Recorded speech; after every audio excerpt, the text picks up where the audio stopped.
खिदमत को इबादत समझते हैं। डॉक्टर फवाद गुलशन इकबाल को मिसाली टाउन और लाइब्रेरी की रौनक बहाल करेंगे। बेहतर काम करने वाले मुलाजमीन को खसूसी एजाज से नवाजेंगे।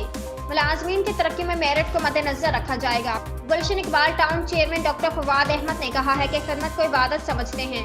गुलशन इकबाल को मिसाली टाउन बनाएंगे और अंसार नकवी लाइब्रेरी की खोई हुई रौनक बहाल करेंगे। बेहतर काम करने वाले पार्क्स और लाइब्रेरी मुलाजमीन को खसूसी एजाज से नवाजेंगे, जबकि मुलाजमीन की तरक्की में मेरिट को मद्देनजर रखा जाएगा।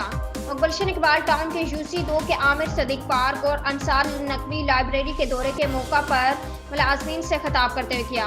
डॉक्टर फवाद ने बताया कि गुलशन इकबाल टाउन के तमाम पार्क्स में तरक्याती काम जारी हैं। सफाई सुथराई का काम भी रोजाना की बुनियाद पर किया जा रहा है। पोस्ट मुलाजमीन के साथ कोई रियायत नहीं बरती जाएगी और बेहतरीन काम करने वालों को हर माह खसूसी एजाज से नवाजा जाएगा। डॉक्टर फवाद ने कहा कि लाइब्रेरियों की रौनक बहाल करेंगे, सहूलियात फराहम करेंगे ताकि शहरी मुताला के लिए दोबारा लाइब्रेरी का रुख करें।